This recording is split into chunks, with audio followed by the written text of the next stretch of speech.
Shabbat Shalom, amigos e amigas. Shabbat Shalom, você, ouvinte da Kehillat Shemini Israel. Hoje apresentaremos os estudos aprofundados sobre a Parashá Kitzá, que é a Parashá de número 21, do ano de 5.784. Esta Parashá se encontra em Êxodo, Shemot, capítulo 30, do verso 11, e vai até o capítulo 34, verso 35.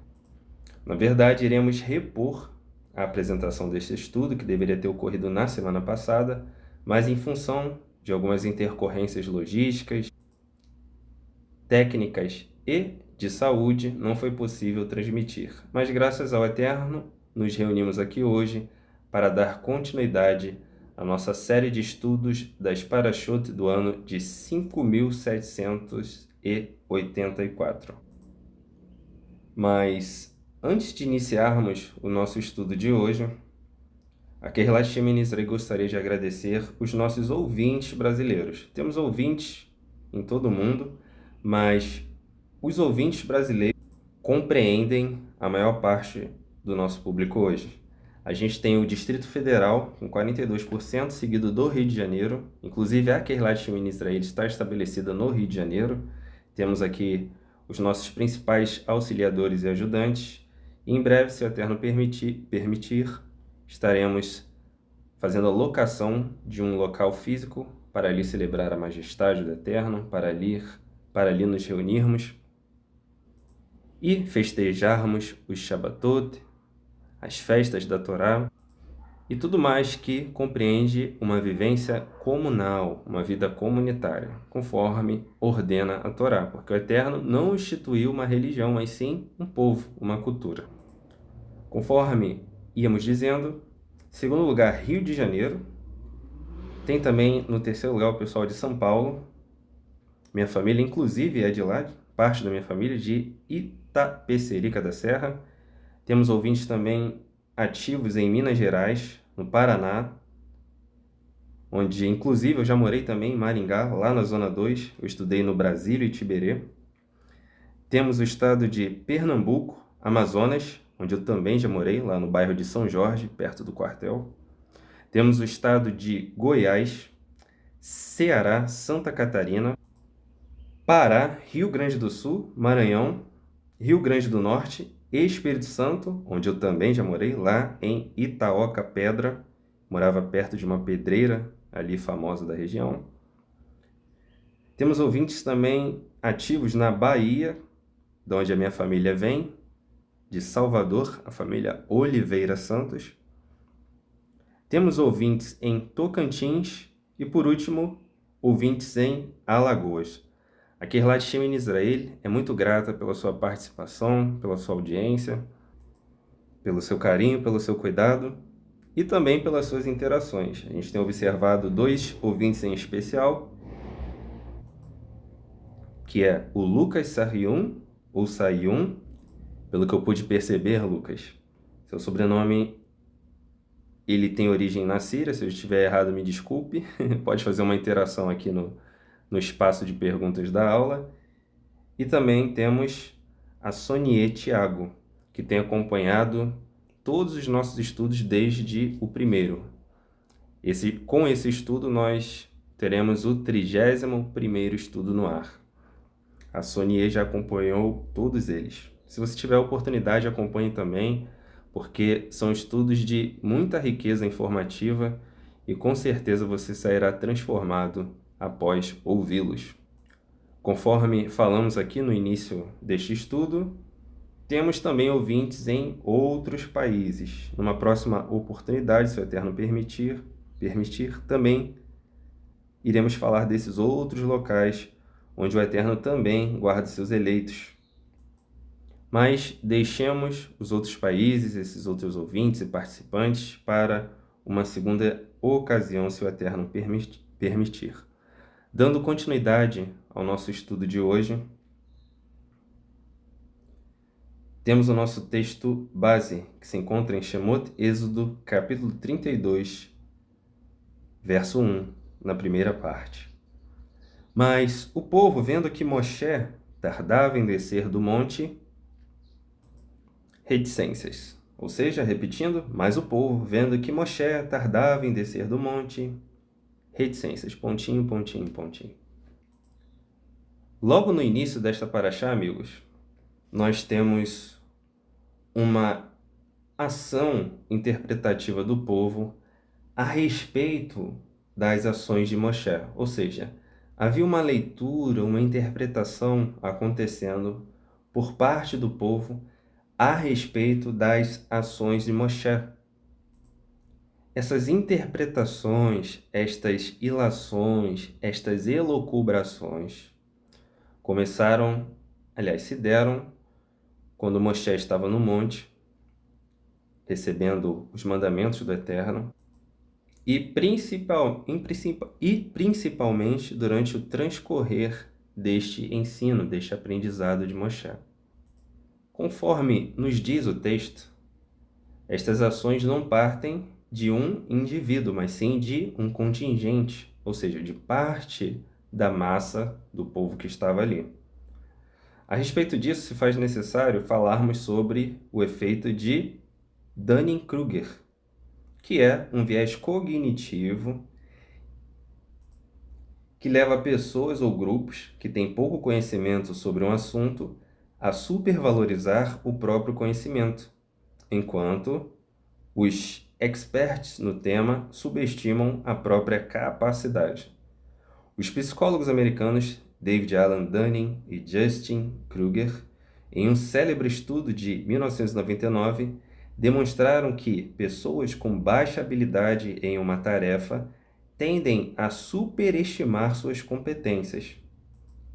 Porém, já as pessoas com alta habilidade na mesma área tendem a subestimar o alcance dos seus conhecimentos.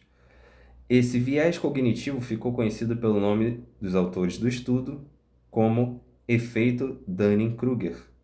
O efeito Dunning-Kruger é o nome dado a um fenômeno que certamente já presenciamos no dia a dia, como, por exemplo, quando alguém sabe pouco sobre um assunto, porém já se julga um especialista. Enquanto isso, os especialistas de fato reconhecem que o tema é muito mais complexo do que supunham inicialmente. Sobre isso, temos uma frase que foi legada ao mundo por Platão e atribuída ao grande filósofo grego Sócrates, onde lemos: "Só sei que nada sei". É um paradoxo socrático que demonstra que, quanto mais sabemos de um assunto, maior a consciência de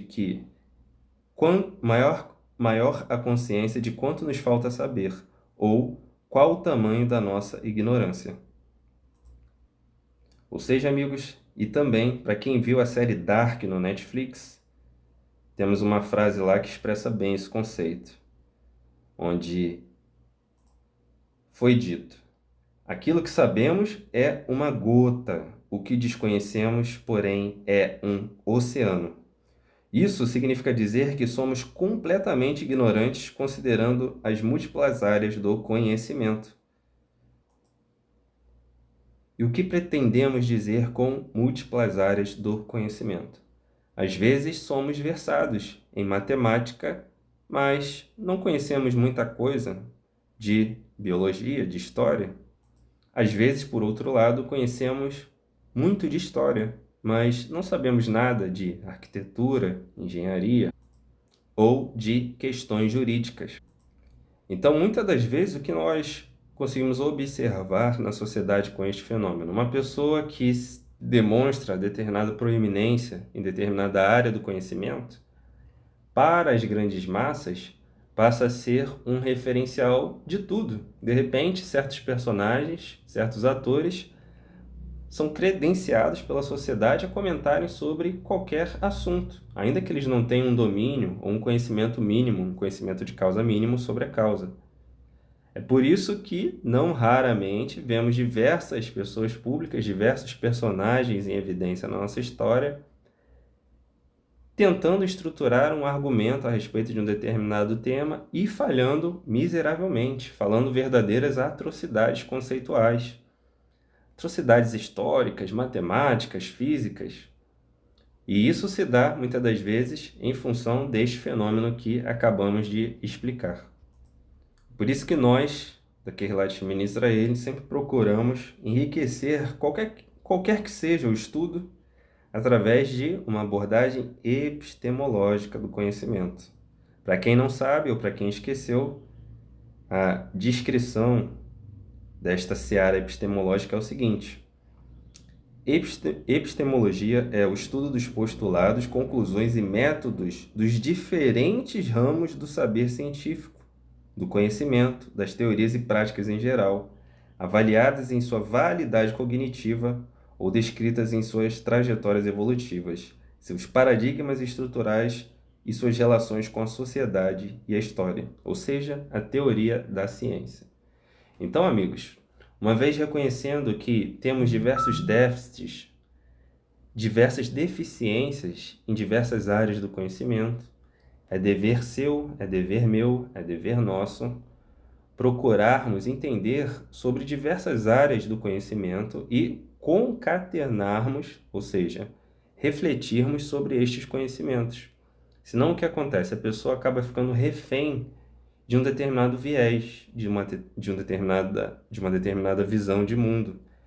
E assim ela limita o seu poder crítico, ela limita o seu repertório e, consequentemente, fica à mercê de manipuladores. Quantas pessoas hoje não manipulam as outras com pequenas doses de conhecimento, e às vezes nem são conhecimentos, são verdadeiras invencionices? Quando não sabemos, temos sério risco de corremos sério risco de ficarmos à mercê de quem sabe. E essa pessoa, ou esse grupo, ou esse indivíduo, esse governo, ele pode então instrumentalizar as massas em prol dos seus interesses escusos. Deus nos livre. Então, toda vez que nos depararmos com um conhecimento novo, em vez de supormos algo, em vez de sermos precipitados sobre aquele assunto, que possamos perguntar, inquirir, conforme diz o tema aqui da Kehillat Shemini Israel, no Spotify, em outros canais também, no Apple Podcast, por exemplo, você vai ver que lá na descrição do nosso grupo tem um versículo que diz que peca, ou seja, comete hatat, quem é precipitado. Mais uma vez, perguntar, inquirir e investigar é melhor do que supor. Então, amigos, dando continuidade ao nosso estudo e considerando também essa introdução, a gente observa que a paraxá de hoje ela vai passear por 4 principais fatos. Esses fatos foram iniciados na paraxá passada, que está aqui também, que é a paraxá Terumá, e esses fatos eles nos levam a um desfecho verdadeiramente surpreendente. O primeiro destes 4 fatos é que o Eterno ordenou a contagem do nosso povo, ou seja, a realização de um censo, por meio da entrega de meio shekel. E não se pode contar o povo por cabeça, sem que haja entrega deste meio shekel. E o que era o shekel?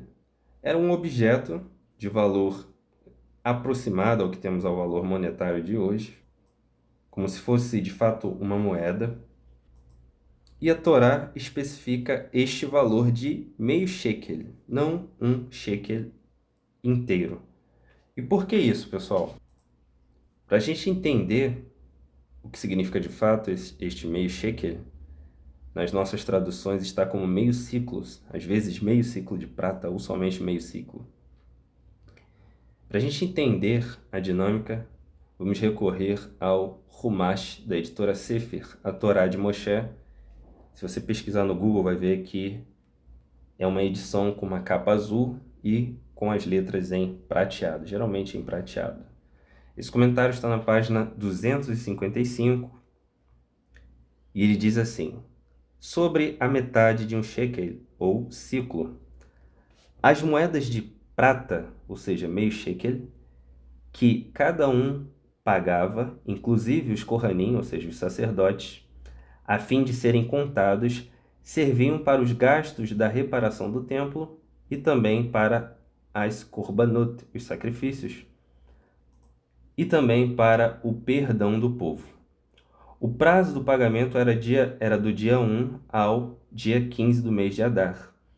Este costume continuou até os nossos dias, sendo também o dinheiro empregado para os que estudam as Escrituras, a Torá, e também para o Estado de Israel. Mas por que metade? Por que só meio shekel e não um shekel inteiro? Isso servia para indicar que cada Yehudi, cada israeli, cada componente do povo hebreu, por si só, vale somente uma metade. É só quando ele se une ao seu povo e ao seu Deus que ele se torna um componente do povo de Israel por inteiro, conseguindo assim aquela união tão necessária, tão indispensável e tão vital para a continuidade do povo de Israel. E este é o sentido profundo da bela norma do mestre Hillel. Se eu não for por mim, quem será por mim? E se eu tomar conta de mim sozinho, quem sou eu? E se não for agora, quando será? Cada ser humano é obrigado a contribuir com a sua cota para o bem-estar e progresso da coletividade. E se ele não se apoiar nos outros, não cumprirá o seu dever cívico e ético. Se alguém trabalhar só para o seu próprio benefício, esquecendo o alheio, que valor moral tem essa pessoa? Devemos considerar que esta pessoa não levará nada consigo, e todo o seu esforço, todo o seu trabalho ficarão para outros, que não trabalharam, conforme diz Salomão.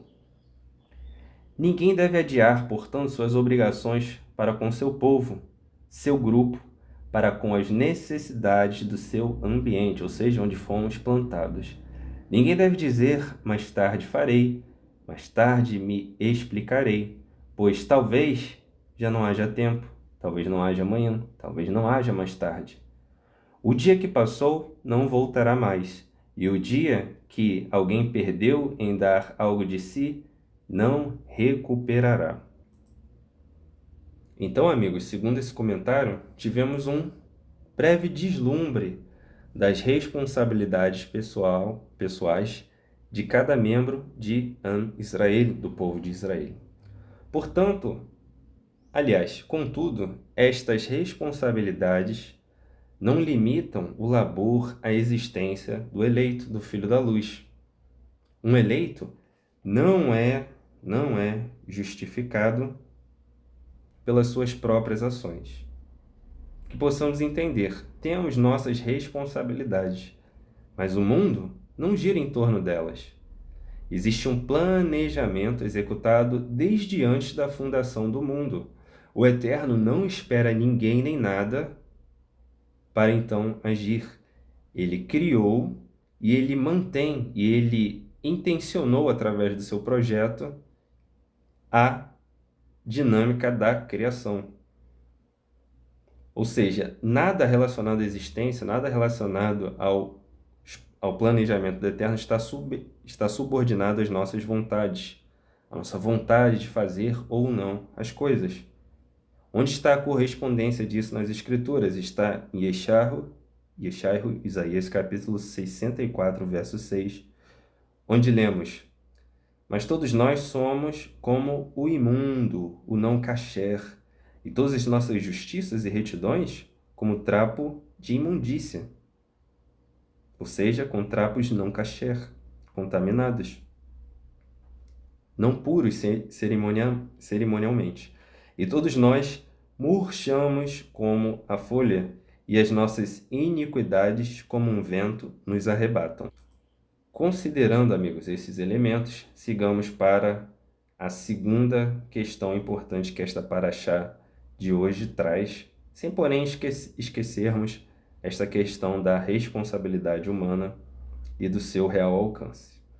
O segundo ponto é que nesta paraxá, o Eterno deu continuidade a todas as instruções sobre os kelim, ou seja, os recipientes, os vasos, o uso dos mesmos durante serviços, ou seja, a liturgia do Mishkan, do tabernáculo, e também os ingredientes usados nas elevações ao Eterno.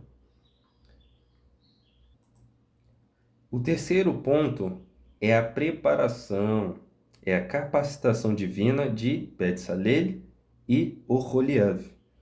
Aqui em português nós temos Bezalel e Aholiabe, com poucas variações entre as versões, mas no original é Betzalel e Oholiav. E estas pessoas foram capacitadas pelo Eterno, foram direcionadas como artesãos, especialistas em trabalho manual, ourives, arquitetos, e eles também eram responsáveis pela parte do design de cada item, de trazer à tona, de trazer à materialidade aquilo que o Eterno tinha estipulado para Moshe Rabbeinu, para Moisés.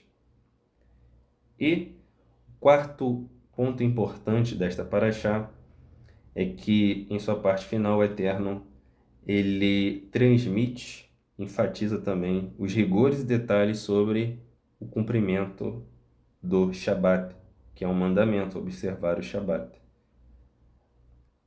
Devido à dinâmica da aula, não vamos nos estender sobre este quarto ponto, mas não deixe de você na sua casa de ler sobre o Shabat e sua real extensão, sua real importância em Yeshayahu, Isaías capítulo 56 e capítulo 58.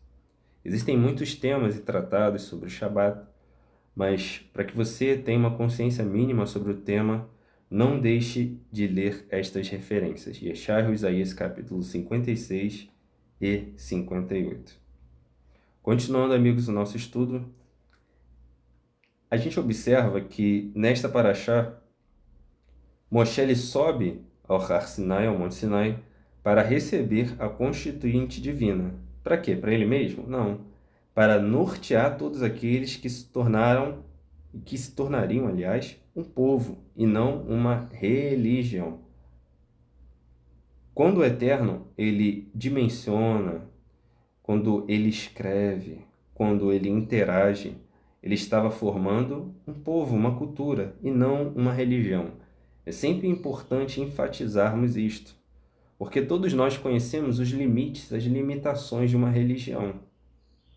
E se você colocar, aliás, se fosse possível, de fato, efetuar uma comparação entre uma religião e um povo, uma cultura, todos nós observaríamos que a cultura prevalece em permanência. A sua continuidade, ou seja, a sua perenidade, ela é maior. Por quê?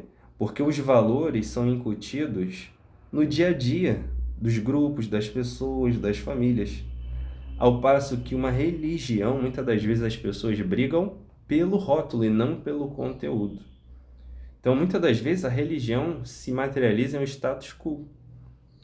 A pessoa, ela não está preocupada com os valores culturais, históricos, os valores administrativos, os pensamentos a respeito da cultura, do povo, do que aquela divindade em específico quer transmitir para o povo.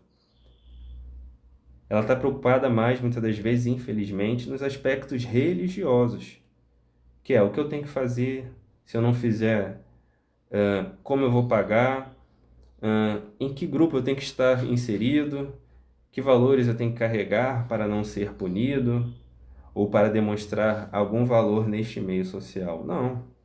O Eterno, ele institui, ele entrega para Moshe diretrizes que tornam o ser humano, o indivíduo, um ser humano real, uma pessoa do mundo real. Ou seja, considerando todos os aspectos da vida. E esse processo que Moshe passou, ele durou 40 dias, ou seja, 40 períodos. E é nesse ponto dramático da história da Parashá Kitzá que iremos dedicar toda a nossa diligência hoje, toda a nossa investigação. Enquanto Moshe estava lá recebendo as instruções divinas, um contingente do povo, a princípio minoritário, queria substituir Moshe, que era um Mashiach da sua geração, ou seja, um ungido. Uma vez que o processo de desenvolvimento para o recebimento da Torá escrita fosse possível, uma parcela do povo tentou desqualificar este Moshe e descartou Moshe como seu mediador, como a pessoa que faria a interlocução entre o povo e Deus durante o decorrer do tempo do seu retorno. Ou seja, considerando aqui a nossa introdução, um certo contingente se reuniu, deliberou sobre o assunto, parecia entender sobre o assunto e disse: olha, Moshe, por que só Moshe tem que subir? Ah, não vamos esperar Moshe não. Vamos apresentar ao Eterno, ao tetragrama, uma espécie de louvor. Ah, de que forma? Ah, vamos fazer o bezerro de ouro. Observe que a intenção estava lá. Eles queriam direcionar ao Eterno uma espécie de adoração, uma espécie de honraria. Mas, como toda iniciativa idólatra, não considerou o que o próprio Eterno estabelecia em relação a se relacionar com ele. Inclusive, esta é uma grande característica da idolatria, da Avodah Zará, que é tentar se relacionar com o Eterno através dos nossos próprios parâmetros, que Deus nos livre. E esse contingente, tomado por este ímpeto, acabou tentando descaracterizar Moshe como seu mediador. Vamos agora, amigos, para entender melhor esta parte, esta dinâmica, vamos para a segunda parte. A gente vai explicar quem foi Moshe. Como estudamos na Parashá Shemot, Moshe foi elevado da posição de pastor, um groé, para shaliach, ou seja, um emissário. E depois de emissário para a posição de um Mashiach, ou seja, de um ungido, de um comissionado.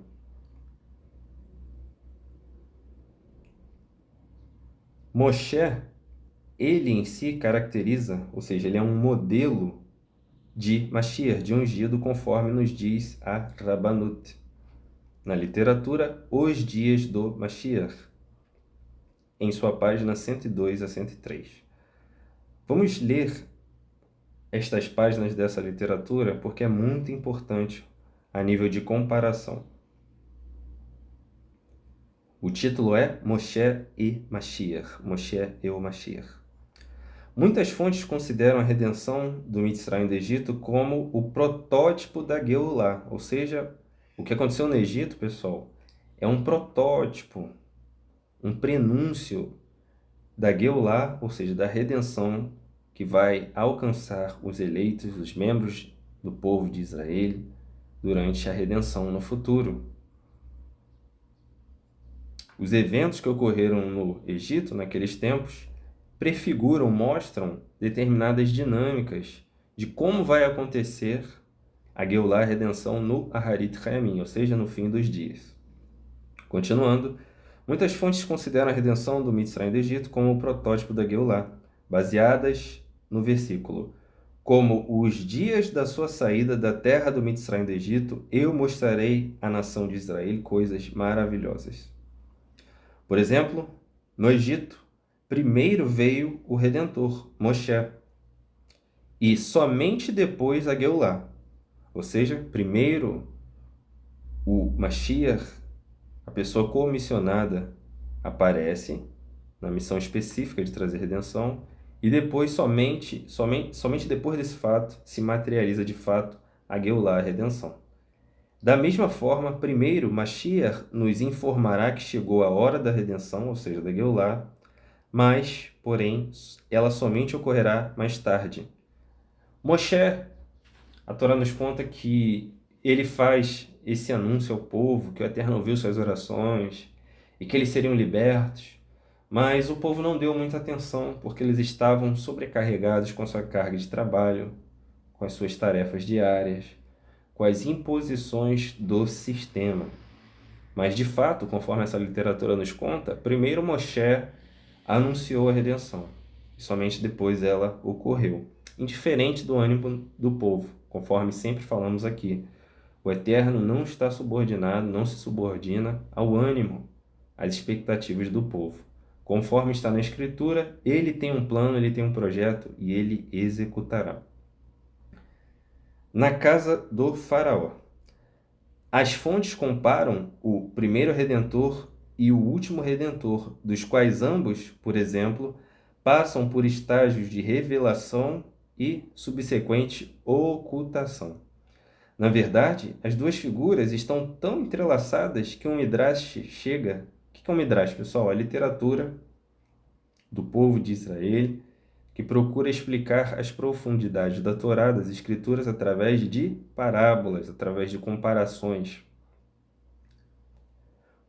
Que um Midrash chega a colocar Moshe, Moisés, nos dois papéis, ou seja, tanto no papel de primeiro Redentor como último. Isso está em Shemot Rabbah, capítulo 2, verso 4. Surpreendentemente, Moshe foi criado na casa do Faraó, o mais notável profeta, Navi e redentor de Israel. Não deveria, porém, ter crescido em um lar do povo de Israel, puro e dedicado ao Eterno, distinto?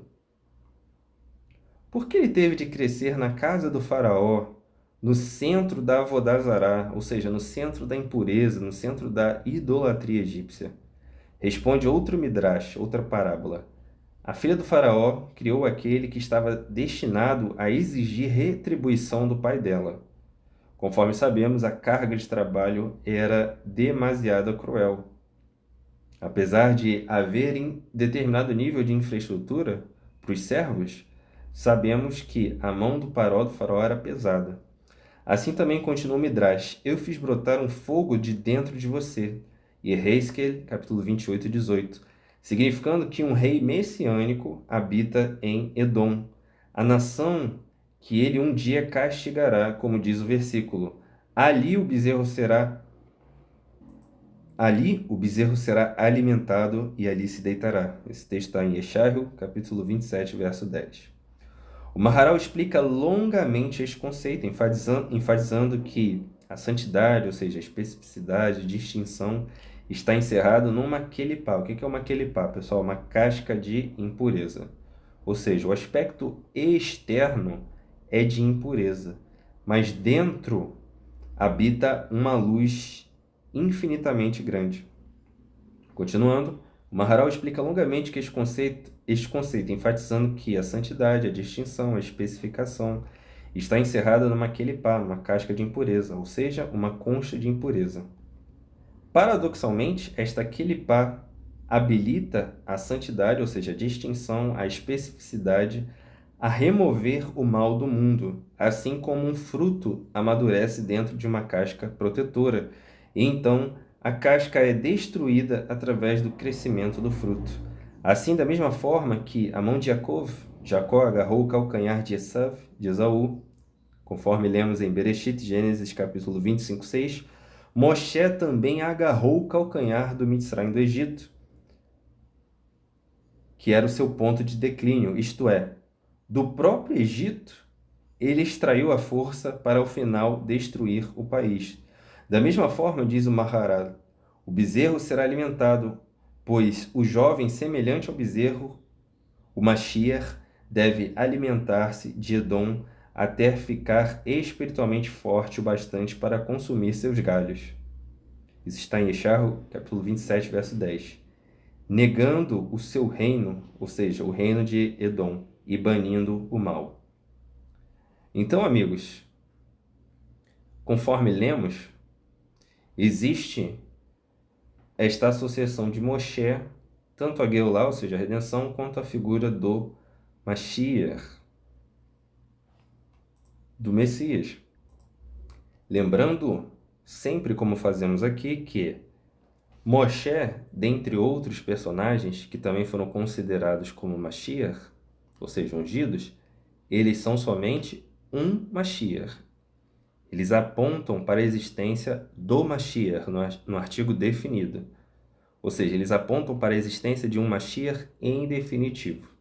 Isso não descaracteriza a missão de cada um como Mashiach, tampouco descaracteriza a missão do Mashiach, ou seja, o Mashiach, o HaMashiach. O correspondente na Torá a respeito disso, podemos ver isso claramente, é quando Davi responde a Abissai, em português: quem levantaria a sua mão contra o Mashiach de Yud-Heh Vav-Heh e ficaria impune? Isso está em 1 Shemuel, capítulo 26, verso 9. Não é possível a ninguém se colocar contra o Mashiach do Eterno e prevalecer. Notemos que essa palavra que Davi disse a Abissai: quem levantaria sua mão contra o ungido do Eterno, de Yud-Heh Vav-Heh, ficaria impune? Se você procurar no original, o que ele chama de ungido é Mashiach. Então, em determinado nível, temos essas pessoas comissionadas pelo Eterno para trazer algum tipo de salvação ao povo de Israel, para mediar em alguma questão. Conforme vemos, Shaul teve muitos erros em seu currículo, porém ele lutou as guerras de Israel. Davi o respeitava, não levantava sua mão contra ele, e não permitia que ninguém o fizesse, porque Shaul, apesar dos apesares, foi comissionado pelo Eterno. E na sua morte, inclusive, David, o rei David HaMelech, ele louva os feitos de Shaul e sua família em prol de Israel. Através deles, o Eterno trouxe muitos livramentos de povos circunvizinhos que procuravam a destruição de Israel. Então observe que mesmo Shaul, o rei Saul, atentando contra a vida de Davi, ele respeitava, ele considerava o mandamento divino, o comissionamento divino. Ou seja, ele sabia que estava diante de um Mashiach, não do Mashiach. Estava diante de Davi, o rei Saul, um Messias, um Mashiach, não o Mashiach. Considerando, amigos, essas questões, a gente vai voltar um pouquinho na história e vai mostrar aquela parte na qual o povo deliberou a respeito de questões que não tinha domínio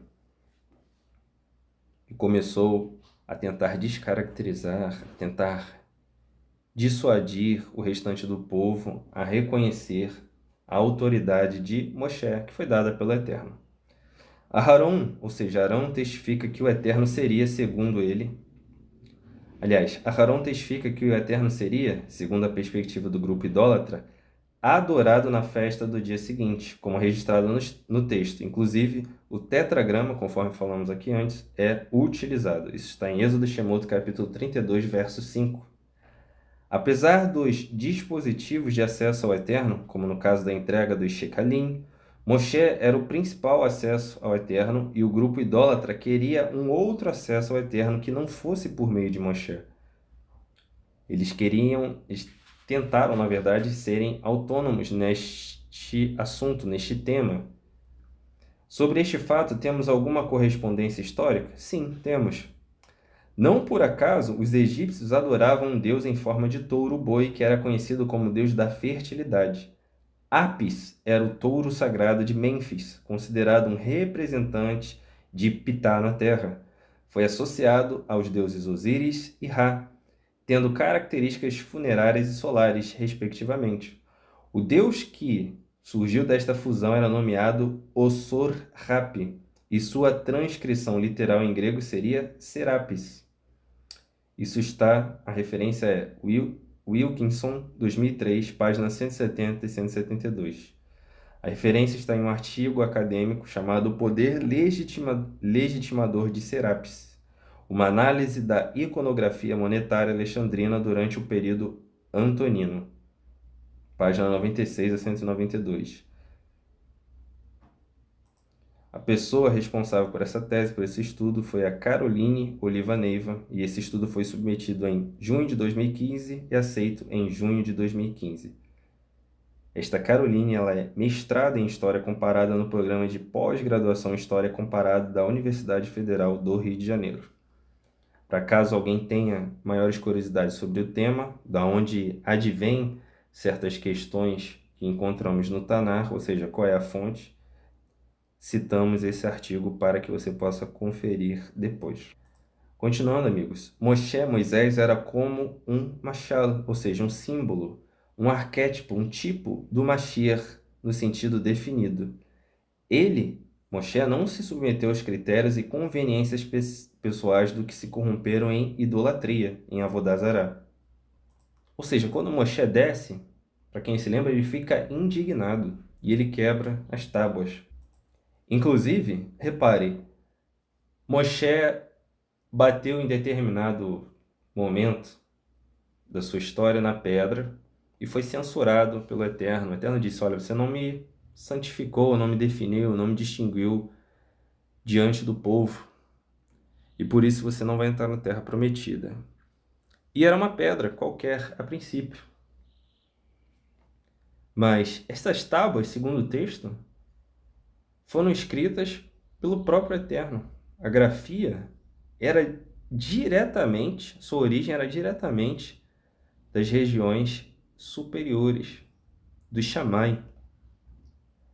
E Moshe quebra, e, claro, ele tem que voltar no segundo momento e ele mesmo escrever, mas ele não sofre maiores sanções. Por quê, pessoal?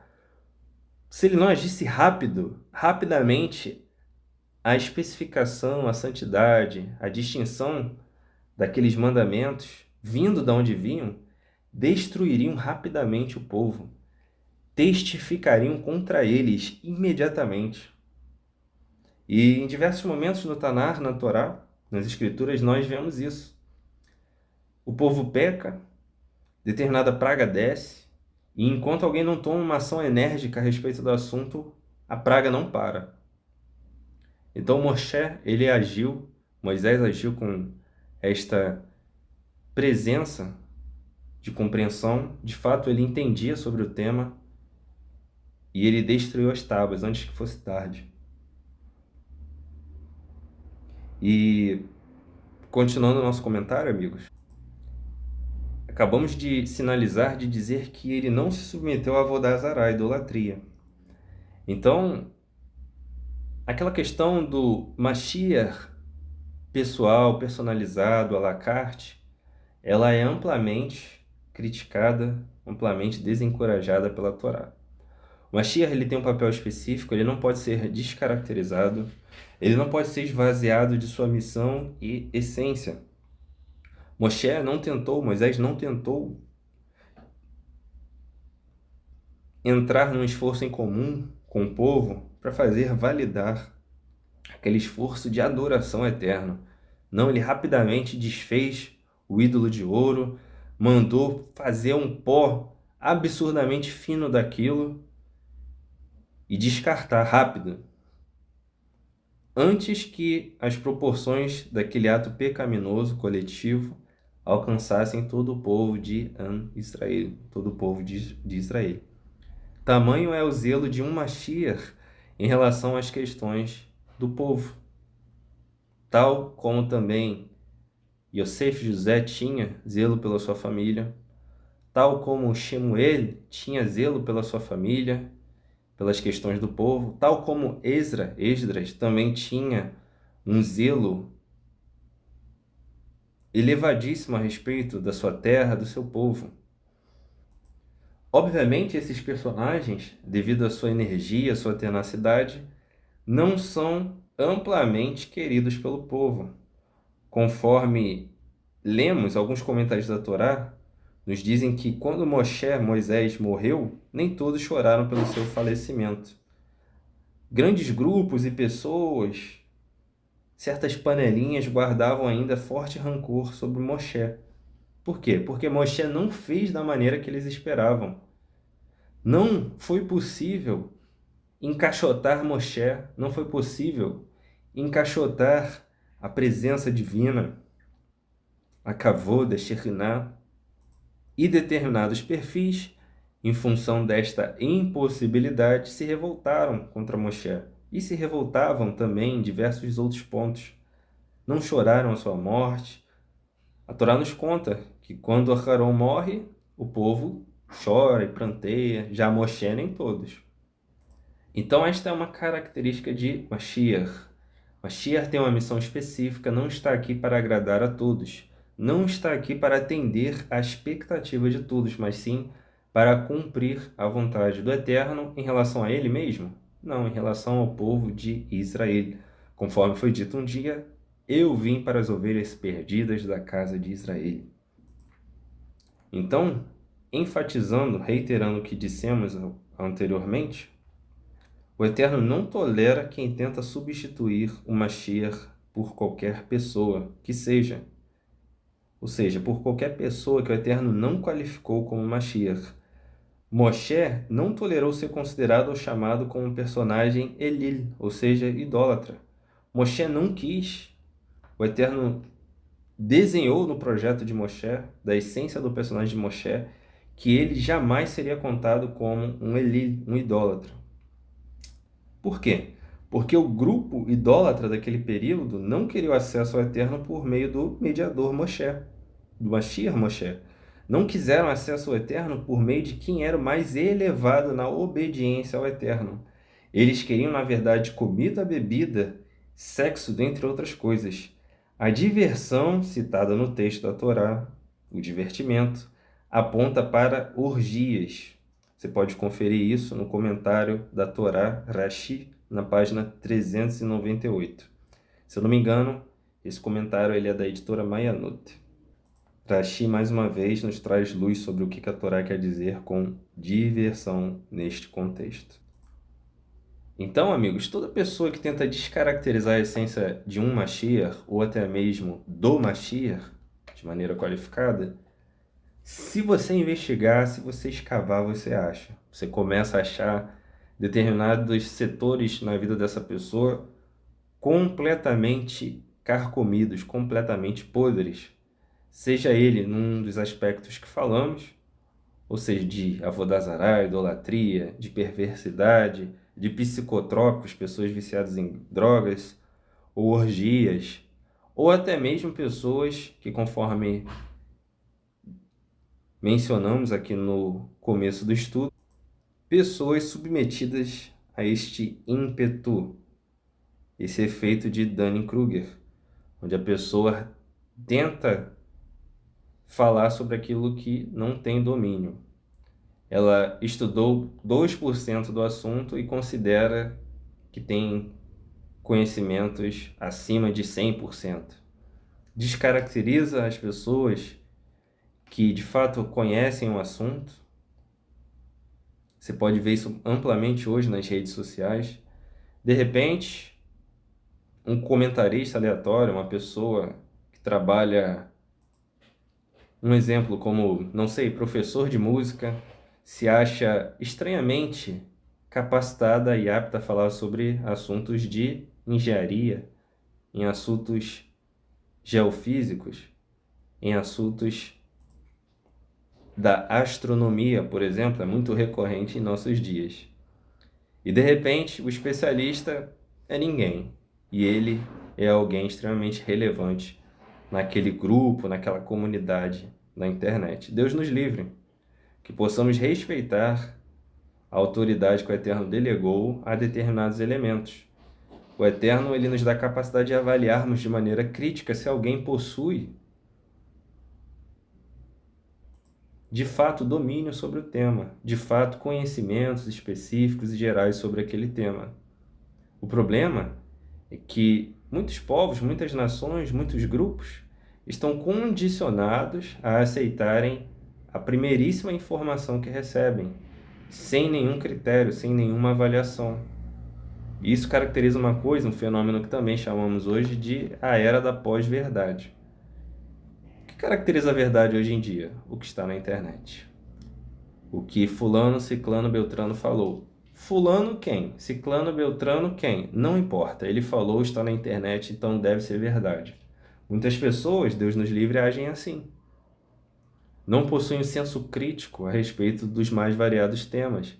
Infelizmente são engodados, ora pela indústria, ora pelos governos, ora por supostos líderes religiosos, mas principalmente por si mesmo. E este é um dos piores um dos piores pecados que o homem pode cometer, que é se esforçar diariamente para enganar a si mesmo, a se iludir sobre determinado tema. Porque a verdade, o gabarito, a prova, não vai mudar pela vontade dele. Nenhum de nós, por mais força de vontade que tenhamos, pode mudar o gabarito de uma prova, o conteúdo programático de uma prova. Muito pelo contrário, cada um de nós, se quiser passar num concurso, tem que se adequar ao que a banca exige. Temos que nos debruçar sobre o rol de conhecimentos que a banca exige. Para quê? Para que quando a gente chegue lá na frente, tome posse, tenhamos domínio sobre as atividades que iremos executar. Ninguém, nenhum de nós quer ser atendido por um médico que passou todos os períodos da sua faculdade somente em farra.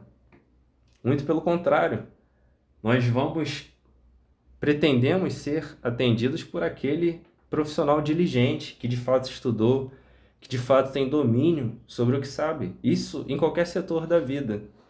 Porque então, nos sentidos transcendentais, porque então, quando o assunto é a escritura, muitos de nós terceirizamos estes conhecimentos a supostos líderes, a supostas organizações. Lembremos sempre, conforme lemos na paraxá de hoje, o destino de Edom é implodir. Edom representa todo o sistema babilônico, toda a Avodá Zará, todo o sistema apostólico romano que tenta interpretar as escrituras segundo os seus próprios parâmetros. Conforme conhecemos, historicamente falando, houve um período da história que a Igreja Apostólica Católica Romana se credenciou como a única autoridade divinamente inspirada, divinamente outorgada a interpretar as Escrituras, sendo todas as demais mentirosas. Não à toa, seu líder máximo é designado sumo pontífice, ou seja, aquele homem representa, a princípio, uma ponte entre Deus e os homens. Porém, este sistema, este grupo, esta crença não considera a Torá, não considera os mandamentos. Considera uma aliança que o Mashiach, que dizem seguir, jamais aliançou, jamais outorgou. E qual é o remédio, qual é o segredo para não ser engodado por esses grupos e pessoas e intenções? É você e eu, nós, diligentemente procurarmos a verdade sobre o tema. Qual é a verdade sobre o tema? Através de séculos, através de meses, anos e dias, sistematicamente houve uma operação de supressão da verdade em prol de indivíduos, pessoas, grupos e instituições. De sorte que a Escritura é clara quando diz: procurai pelas veredas antigas. Então, todo esforço que empreendemos aqui, em todas as parashot, é neste sentido. Procurar, inquirir, saber o que nos contam as veredas antigas sobre o tema, sobre seus personagens, qual é a missão das Escrituras, qual é a nossa missão aqui. Então, amigos, considerando todos esses tópicos, vale também lembrar que tudo é cíclico. As ocorrências do passado reverberam no presente e no futuro, até a plenitude dos tempos, ou seja, a Geulah, a redenção. Conforme consta no livro que mencionamos aqui, Os Dias de Mashiach. O grupo idólatra, no seu esforçado empreendimento de contaminar a todos com a ideia rebelde que visava substituir a identidade do Mashiach do período, que era Moshe, chegou ao ponto de coagir e constranger até mesmo o futuro Kohen Hagadol, ou seja, Aharon, a substituir Moshe, que era o Mashiach do período. Então, se você revisitar o texto, você vai ver que o povo pressionou Arão, tanto a respeito da autoridade de Moshe, quanto a respeito da forma de elevar algo ao Eterno, elevar serviço, elevar adoração, respeito, honra. Da mesma forma, no decorrer dos tempos e das gerações, o Mashiach original teve também sua identidade obscurecida por aqueles que tentaram e aos que hoje tentam substituí-lo, descaracterizá-lo, como tentaram no passado profético. Moshe, porém, era fiel em demasia ao Eterno e, portanto, falava coisas que eram recebidas como desagradáveis ao gosto dos ouvidos de todos, pessoal, não, dos ouvidos dos idólatras. Foi invejado, desrespeitado e ameaçado pelo contingente idólatra. 3.000 pessoas de 600.000 era o número de homens que foram executados pelo Eterno por meio dos Kohanim. Isso está em 32, verso 28. Vamos agora, amigos, à terceira parte do nosso estudo. É possível descaracterizar o Mashiach? Moshe era alvo das tramóias dos marginais, ou seja, pessoas que estavam à margem da Torá, à margem da lei, à margem dos mandamentos, até mesmo com a desculpa de estar meio sumido e demorando para voltar. Então, em função de uma aparente demora, que Moshe não estava demorando, ele estava sendo capacitado, tudo estava dentro do planejamento do Eterno, ou seja, aquelas pessoas, segundo a sua cosmovisão, acreditavam que o Mashiach daquele período, ou seja, Moshe, estava sumido e demorando para voltar. Então, o que eles fizeram? Eles inventaram meios para ter acesso ao Eterno, substituindo o Mashiach, que é o mediador. E todas as pessoas que hoje, nas gerações atuais, em 2024, na era chamada de modernidade, tentam inventar meios para ter acesso ao Eterno, tentando substituir o Mashiach, que é o mediador, cai no mesmo erro deste contingente de 3.000 homens que a gente encontra no texto de Êxodo Shemot, capítulo 32, verso 28. Notemos uma coisa muito interessante. Para esse grupo idólatra, o problema não era servir ao Eterno. Eles assumiam a Hod Elohi, ou seja, a majestade divina, a sua kavod, a sua Shekhinah, a sua glória, a sua presença. Mas ainda assim eles se negavam a seguir o mediador apontado pelo Eterno, o intermediário entre o povo e Deus, ou seja, Moshe, que era o Mashiach do período, o ungido, apontado pelo Eterno do período. Então, em algum determinado momento, a análise de mundo daquelas pessoas fizeram elas reavaliarem seus critérios e decidirem, olha, muito legal, muito bom, fomos salvos, Deus fez e aconteceu, mandou 10 pragas e tal, mas eu não gosto da diretoria, não. Eu não gosto desse chefe, eu não gosto desse Mashiach, desse ungido. Eu quero continuar aqui, eu não quero ir embora, não.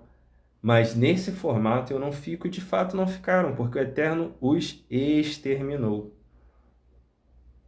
O critério é da Kehilat Israel, o Eterno das instituições religiosas, o critério é do Eterno. E o Eterno não negocia, não compartilha sua kavod, seu planejamento, as suas intenções com mais ninguém. O poder executivo é o Eterno. Todos nós estamos, portanto, subordinados a este fluxo, a este código. Não há somente o exemplo destes homens em questão.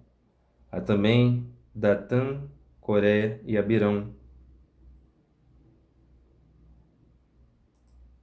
conhecidos aqui por estes nomes em português.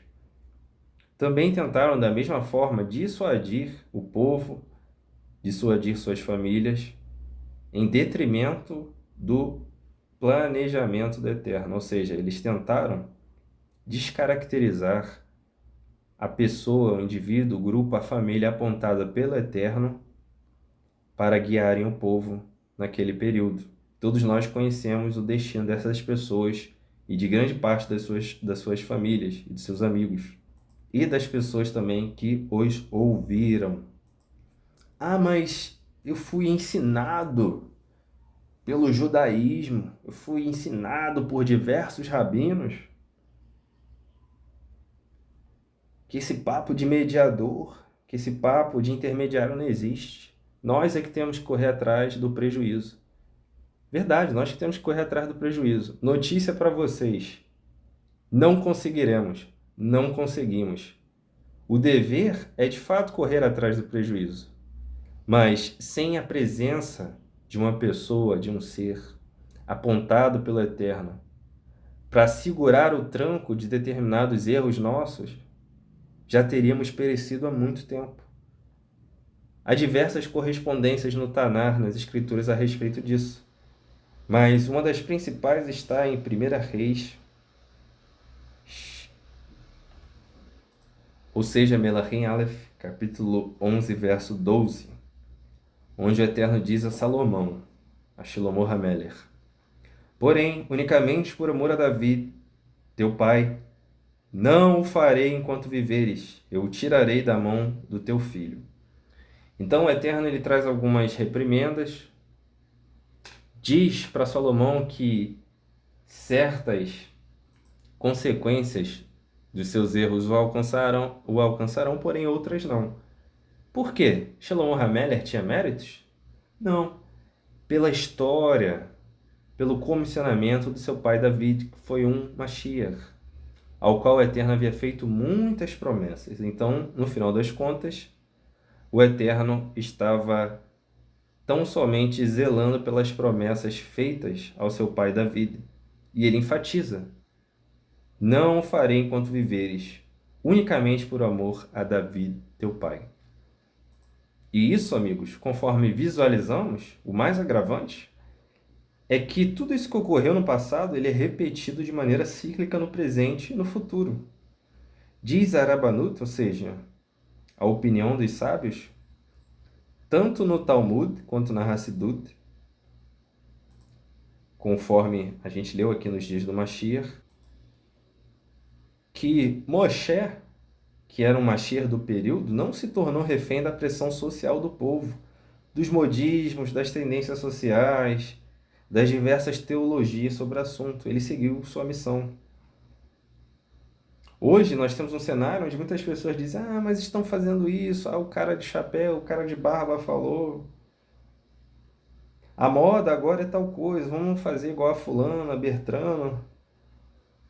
E acabam se perdendo no fluxo da história, no fluxo dos mandamentos. Não conseguem identificar qual o seu papel na guerra, não conseguem identificar a mão direita da esquerda. Não consideram que Moshe e Yeshua se mantiveram fiéis ao Eterno, cuja palavra, ou seja, cuja Torá, cujos mandamentos são imutáveis. Vamos agora, amigos, à quarta parte do nosso estudo, onde visualizaremos a maneira enérgica como Mashiach, Yeshua HaMashiach ben Yosef, tratava os temas da Torá e o seu comissionamento. Se ele era um indivíduo que abriu mão da Torá, do seu povo, dos mandamentos, em prol da Avodah Zarah e da idolatria, ou se ele se manteve fiel até o seu derradeiro dia. O mesmo se repetiu no futuro com o Mashiach Yeshua ben Yosef.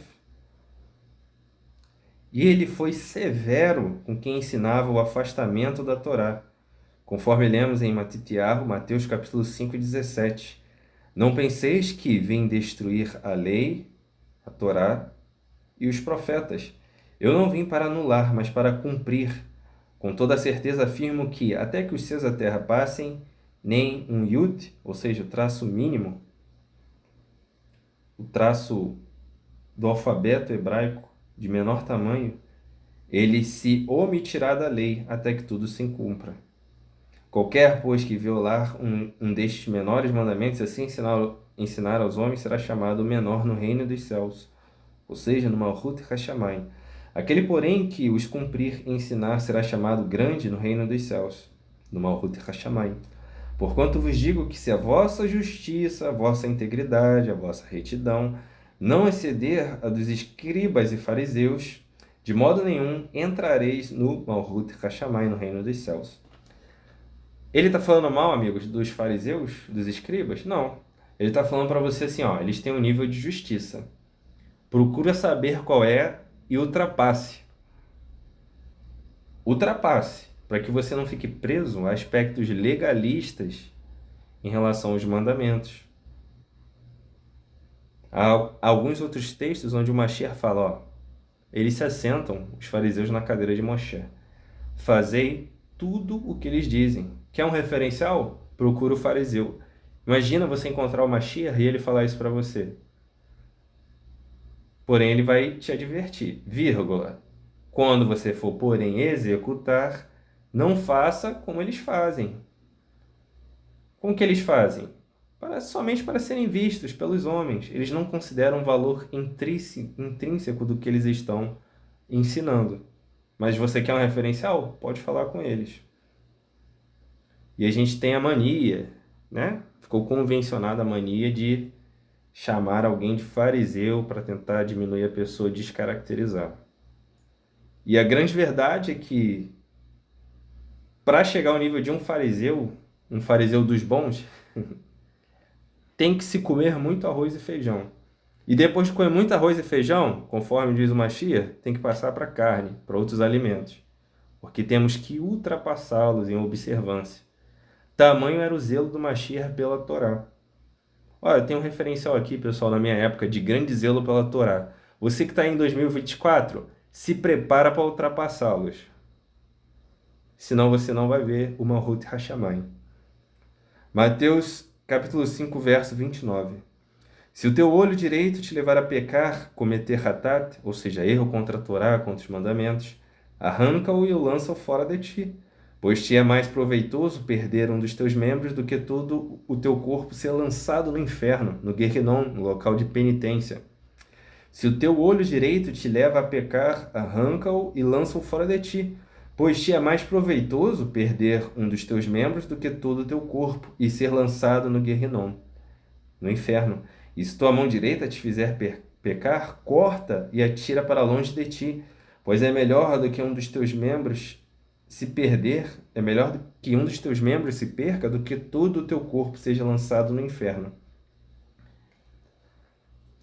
É um texto muito forte que mostra o real posicionamento, a real essência do Mashiach Yeshua, que não negociava a Torá, não negociava os mandamentos, não negociava o jugo dos céus. Matitiyahu, capítulo 18, verso 6. Entretanto, se alguém fizer tropeçar um destes pequeninos que creem em mim, melhor lhe seria amarrar uma pedra no moinho, uma pedra de moinho no pescoço e se afogar nas profundezas do mar.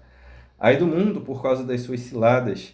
É inevitável que tais ofensas ocorram, mas infeliz a pessoa por meio de qual elas acontecem. Sendo assim, se a tua mão ou teu pé te fizerem cair em hatat, em pecado, corta e os lança fora de ti, pois é melhor entrares na vida, nos mandamentos, na observância da Torá, mutilado ou aleijado, do que tendo as duas mãos, os dois pés, e seres atirados no fogo eterno.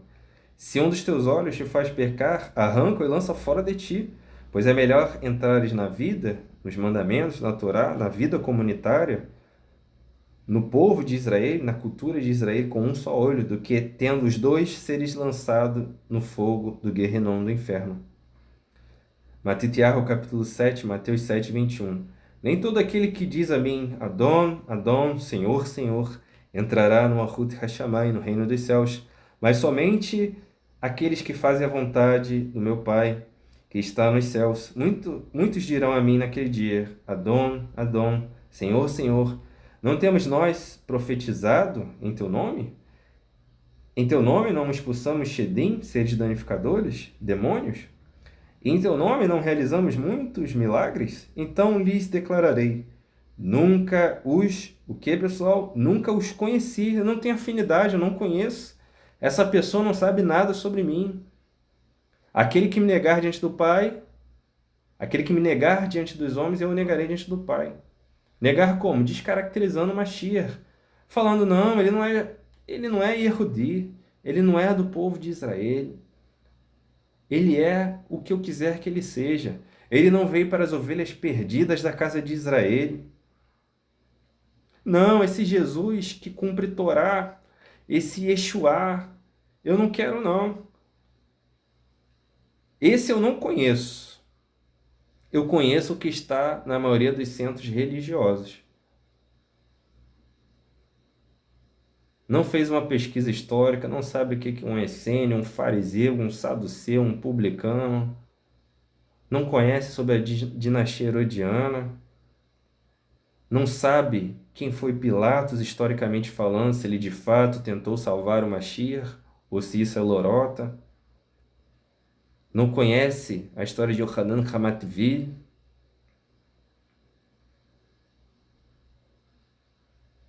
Está apegado a um bonecão, a um construto religioso. Yeshua não é Jesus. Cada um destes personagens tem a sua missão. Um é uma produção institucional para agregar fiéis ao seu rol de membros. O outro é o Mashiach, que vem para as ovelhas perdidas da casa de Israel.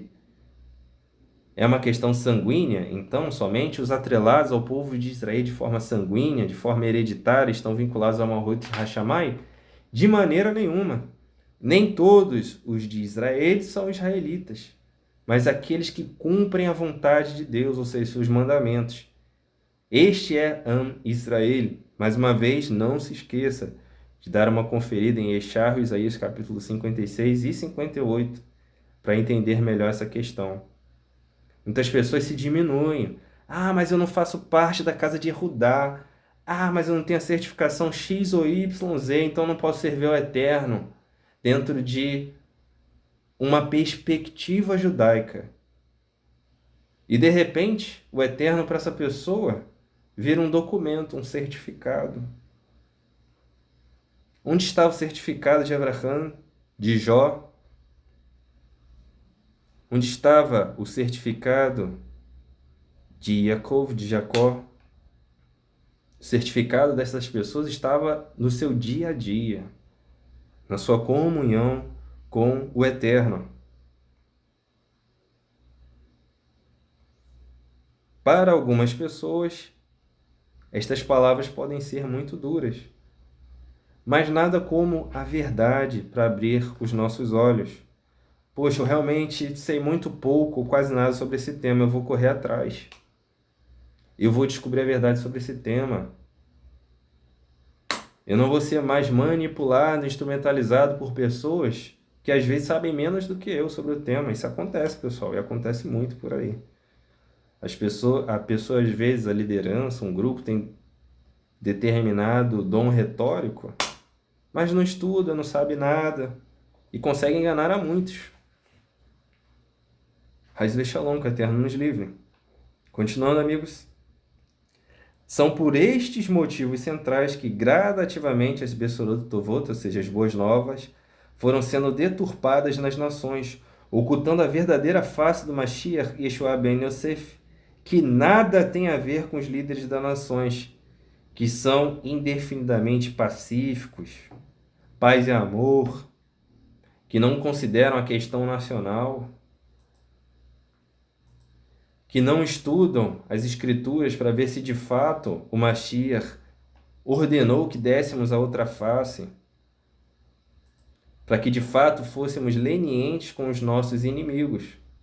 Imagina um estado de sítio pelo Império Romano, soldado matando, estuprando, e um líder, um Mashiach, falando para você segurar a mãozinha dele, tentar conversar com ele, reverter a situação. Não.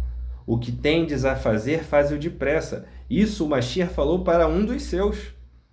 Aliás, um que não era dos seus. Ele não sentou com aquele que o havia de trair e tentou dissuadi-lo.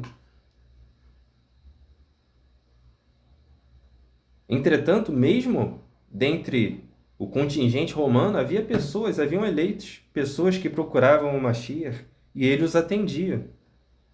Porque a eleição vem do alto. A questão sanguínea é importante? É. Mas a eleição vem do alto. O comissionamento, a Shelihut, ou seja, a missão, vem do alto.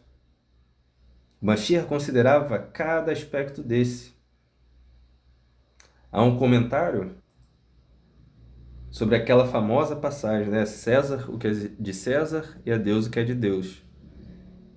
Não me vem à cabeça agora o nome do autor, mas ele diz que a pessoa que acredita que aquilo era um sinal de submissão, ele estava ordenando aos seus discípulos, aos seus seguidores, aos seus talmidim, que eles se submetessem ao Império Romano, essa pessoa desconhece severamente os contornos históricos daquele período.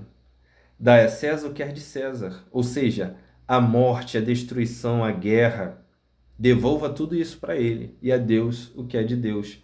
Expulse-o daqui, tire-os daqui.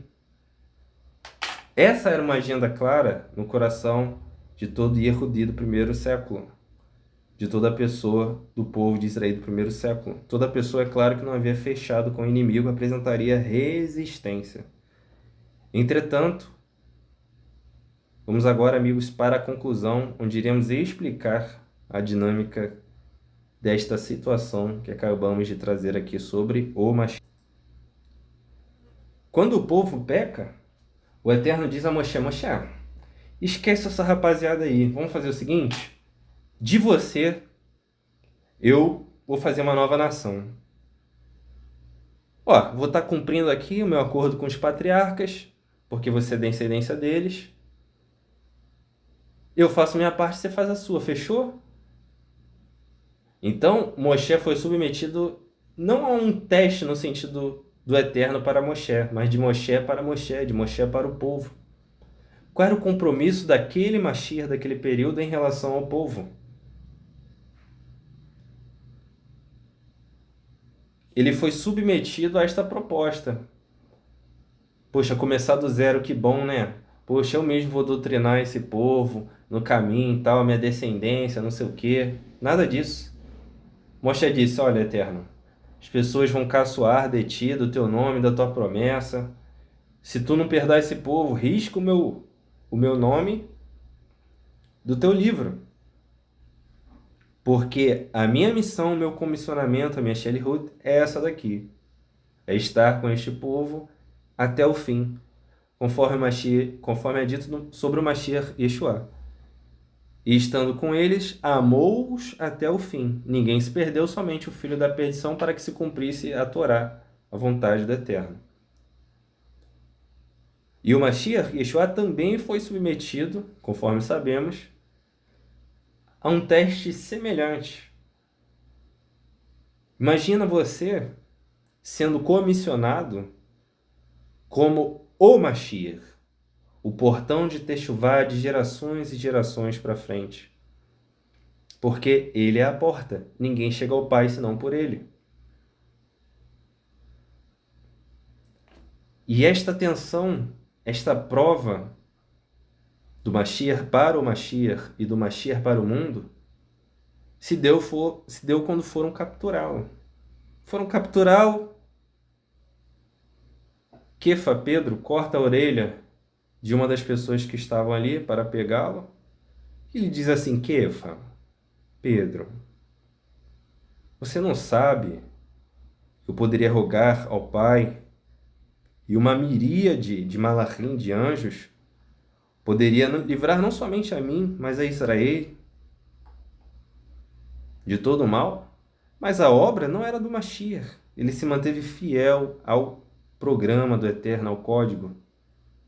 E qual era o programa? Sofrimentos, morte, destruição do templo, para que se cumprisse a plenitude dos dias e das profecias. O Eterno tem um planejamento e dele não abre mão. Porém, Mashiach foi submetido à sua condição humana de querer fazer, de querer mudar. Sim, Eterno, se for possível, passa de mim esse cálice, mas sobretudo que se cumpra a sua vontade e não a minha. Então, cada um de nós, em determinada porção, em determinada intensidade, passa pelos mesmíssimos testes, pelos mesmíssimos acontecimentos. Poxa, Eterno, eu quero me submeter à Torá, aos mandamentos. Não estou conseguindo, não consigo estudar, não consigo orar, não consigo me submeter aos teus mandamentos. No formato clássico que conhecíamos de outrora, pararíamos aí. Não estou conseguindo, mas hoje temos consciência, conhecimento de que é o Eterno que nos submete a essas coisas. Então, se de fato consideramos as Escrituras, os mandamentos, temos que pedir ao Eterno para que Ele possa nos ajudar em nosso processo de reciclagem. Eterno, me aproxima dos teus mandamentos, da tua Torá, da verdade, daquilo que de fato funciona. Já bati muita cabeça, Eterno, por aí. Não sei se eu estou pronto. Não sei se eu posso ser submetido a doses cavalares da verdade, ou se tem que ficar sendo submetido a doses homeopáticas. Problema nenhum, pessoal, em relação a pessoas que têm que ser submetidas a doses homeopáticas da verdade. Mas permanece a instrução do Rabino Shaul Hachalia, Paulo emissário. Olha, vocês era para estar comendo comida sólida, mas vocês estão se alimentando como crianças.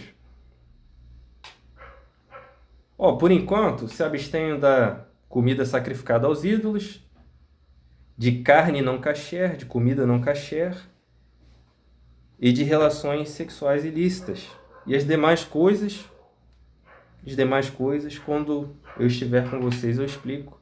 Muitas pessoas não têm oportunidade de conhecer as demais coisas. Os 613 mandamentos, a halahá, as disposições dos sábios sobre os temas, como colocar um tefilim, como arrumar sua mesa para o Shabat, como realizar minhá, aliás, como realizar shaharit, minhá e arvit, ou seja, as 3 orações diárias, como cuidar da taharat hamishpahat, que é a pureza familiar, como observar as festas da Torá, como se vestir com recato, segundo a Torá. Inclusive, a nossa paraxá passada foi sobre este tema. Conforme diria Shlomo HaMelech, nunca falte óleo sobre a sua cabeça. Sejam sempre alvas as suas vestes e nunca falte óleo sobre a sua cabeça. O que isso quer dizer? Vestes na Torá representam mandamentos. O homem ele estava nu no Gan Eden quando pecou, e o Eterno proveu para o homem vestimentas para que sua vergonha não fosse exposta. Qual é a vergonha? É não estar vinculado aos mandamentos. É acreditar que se é justo, que se é íntegro, que se é salvo, e não ter obras em suas mãos para apresentar, não ter conhecimento, não manejar bem a palavra da verdade. Isto é vergonhoso. Que o Eterno nos livre. Que o Eterno nos livre também das síndromes que nos fazem achar que sabemos sobre algum determinado tema, e no dia que formos colocados à prova, nada sabemos, nada temos para apresentar. Deus nos livre. Então, amigos, devemos todos os dias pesar esta questão da responsabilidade pessoal e nos valer da ferramenta que o Eterno nos proveu, que é o Mashiach, uma ferramenta de Shuá, de salvação. Mas eu não acredito em intermediário e mediador. Tá bom. Pirkei Avot, Ética dos Pais, capítulo 1, verso 4. Yossi ben Yozer, líder de Seradá, Yossi ben Yohanan, líder de Jerusalém, receberam a tradição deles. Yossi ben Yozer, líder de Tseradá, diz: transforme sua casa em um local de reunião para os tzadikim, para os íntegros, para os sábios. Sente-se no pó aos pés deles e beba sofregamente suas palavras. Isso está no Pirkei Avot, Ética dos Pais, capítulo 1, verso 4. Ai de nós sem referenciais, bons referenciais. Ai de nós sem tutores, mentorias, sem pessoas que de fato manejam bem a palavra da verdade. O que você vai fazer? Você vai inventar conteúdo? Criar uma seita, uma religião? Segundo o seu vasto conhecimento, que hoje se expressa em nada, para tentar salvar a si e a sua família? Não. Você e eu, nós, todos nós, daquele lado de Shemin Israel, temos que considerar as veredas antigas, as disposições eternas que o próprio Deus estabeleceu para o seu povo. Ah, mas eu ainda não acredito nessa questão de mediador, de intermediário. Reparem que quando Moshe sobe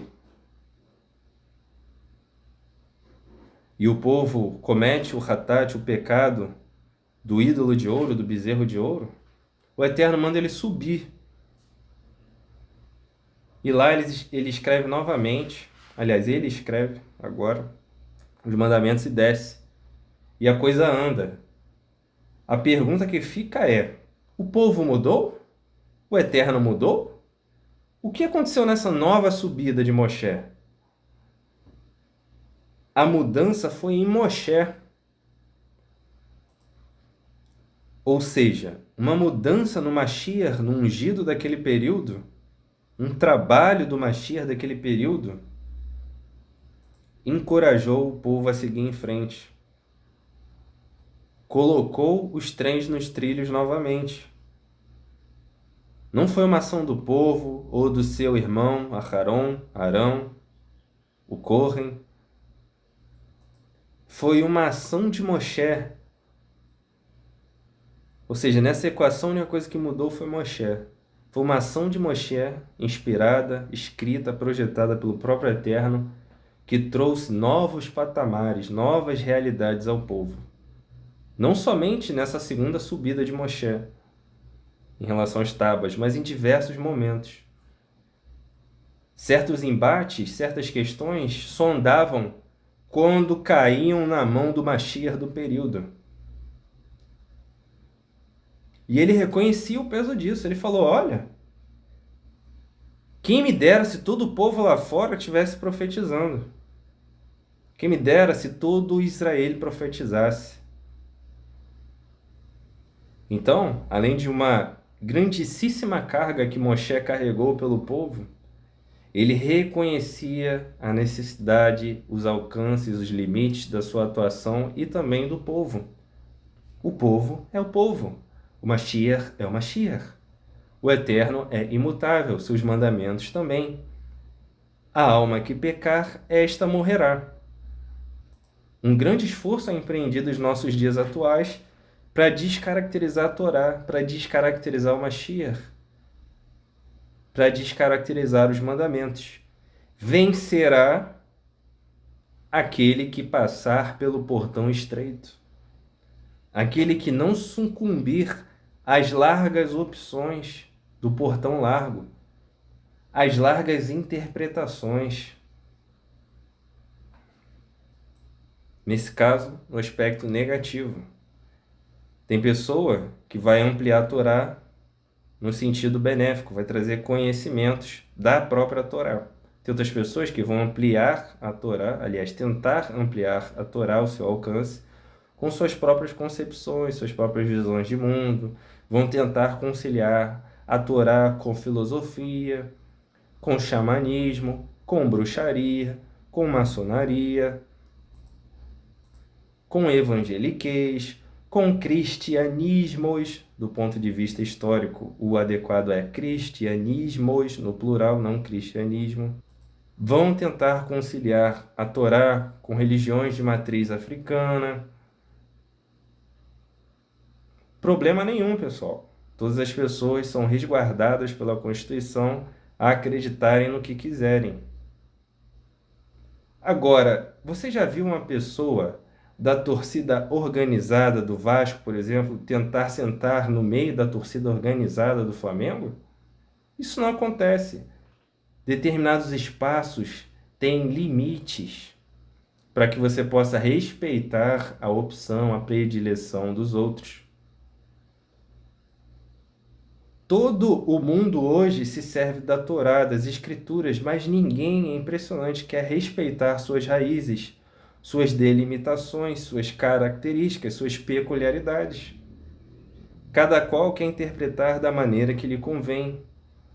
Cada qual quer tentar instrumentalizar as Escrituras para arrebanhar fiéis, descaracterizando assim a missão, a essência das Escrituras, que é consolidar, cristalizar um povo, o povo que vai herdar a terra. Então, amigos, o principal remédio em relação a estas situações é considerar a soberania, a Ribonut Shel Elohim, ou seja, o real alcance da majestade da soberania divina, conforme está no Sidur hoje. As margens do mar reconheceram seu real poder. Ou seja, quando o povo de Israel viu o Eterno dividindo o mar do fim em Sof, quando o povo viu o Eterno dividindo, aqui temos a tradução de mar vermelho, mas na verdade é mar do fim, o povo reconheceu o real poder da extensão da soberania divina. Ah, mas que relativo em Israel, o mar não se abriu para mim. Tem certeza? E esse conhecimento que você tem hoje, o que você fará com ele? Como você vai agregar isso à sua família, ao seu trabalho, aos seus filhos? Um grande mar de desinformação se descortina todos os dias diante dos nossos olhos. Quem vai dar ouvidos ao ensinamento funcional, ao ensinamento salutar da verdade? Qual é a pessoa que vai, qual é o grupo, qual pessoa, qual é o povo que vai de fato considerar aquilo que o Eterno estabeleceu? Só um, os eleitos. Quem são os eleitos? Israel, o povo de Israel. Questão sanguínea? Claro que não.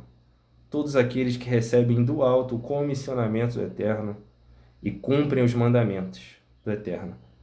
Afinal, conforme está escrito, todo aquele que diz que ama e conhece a Deus, mas não segue seus mandamentos é mentiroso, e a verdade não está nele ou nela. Que possamos então, amigos, clamar pelo Eterno para que Ele possa alargar nossas fronteiras, nossos limites, que Ele possa nos ensinar, que Ele possa nos dirigir em direção à sua Torá, aos mandamentos, ao que é verdadeiro, que Ele possa nos livrar do que é vão, do que é vazio, de inúmeras percas de tempo que temos nos nossos dias atuais. Saiba também você que se você gastou anos, meses, dias, horas da sua vida em conteúdos que nada te acrescentavam, tudo isso, segundo a misericórdia eterna, vai te fortalecer, vai te fortalecer no sentido de techuvá. A sua techuvá vai ser muito mais grandiosa, muito mais funcional do que pessoas que, por exemplo, já nasceram num lar onde a Torá era o referencial. Isso não é Keilat Shemini Israel que disse, são os próprios sábios. Rambam. A techuvá de uma pessoa que outrora era idólatra, ela produz muito mais frutos do que os da casa. O seu alcance é muito maior.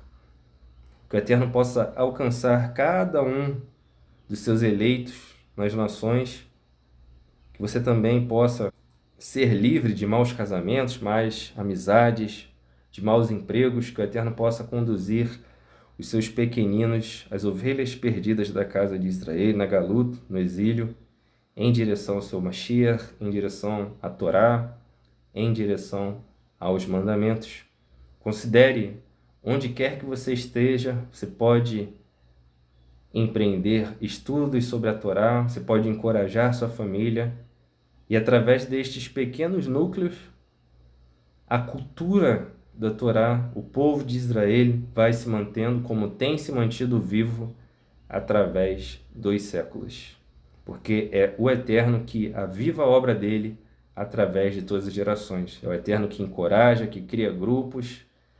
O Eterno é a grande fonte de organização, estruturação, de conhecimentos e prática adequada da Torá e dos mandamentos. Shabbat Shalom, amigos. Lehitraot. Nos procure nas redes sociais, no Facebook, no Instagram. Temos um canal no YouTube também. Está em construção, mas em breve, se o Eterno permitir, conseguiremos ampliar a nossa capacidade em relação de transmissão de estudos. Shabbat Shalom, amigos. Lehitraot.